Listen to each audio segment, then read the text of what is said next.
Addunyaa kanarratti milkooytee argamuudhaaf, iddoo itti deemtu bira gahuudhaaf, milkaa'ina waan jedhamu argachuudhaaf gonfattee bakka irraa mul'achuu qabdu irraa mul'atuudhaaf qabxiiwwan gurguddaa shanan kana goote taanaan wanni milkaa'uu si kutaa hin jirtu.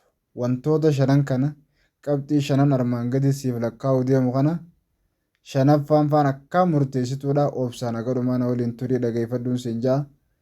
Salaamtaa hin daganne. Assalaamu alaikum warahmatullaahi wabarakaatu.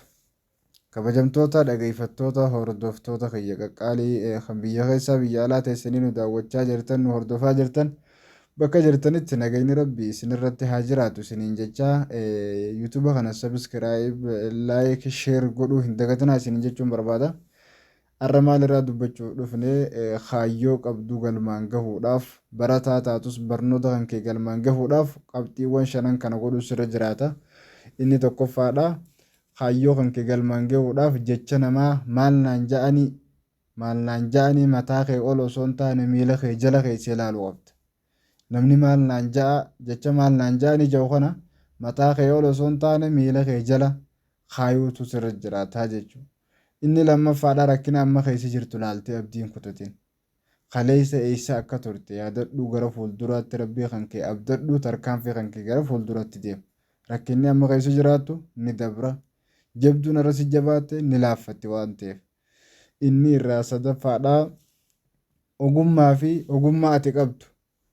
Ogummaa kan kee jabina kan kee namatti hin himin. Namatti hin baay'isin. Namatti odeessuu hin baay'isin. Dandeettii ati qabdu ol baastee namatti if duraan himin. Inni afuraffaadha. Kaayyoo qabaachuu kee malee kaayyoon kee maal akka ta'e namatti hin odeessin. Namni ammaan tana yoo kaayyoo kan kee itti himte karaa ittiin kuftu siif qopheessuu danda'a waan ta'eef. Akka ati kuftu si godhuu danda'a waan ta'eef kaayyoo qabaachuu kee malee maal akka qabdu namatti if duraa hin odeessin.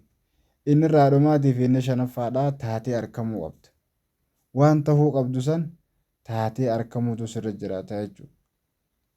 Waan kaayyoifatteef san barnootaaf manaa baate barattee hojiin garsiisuu qabda.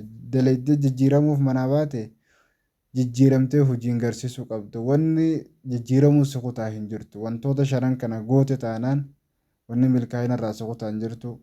Dhaamsa gartee kanaan wal qabatu daawaalee garaagaraa argachuudhaaf yuutuuba kana sabiskiraayib laayik sheer godhaa waliif raabsaa. Dhaamsa kanaatiin haga walitti deebinutti assalaamu alaikum warahmatullahi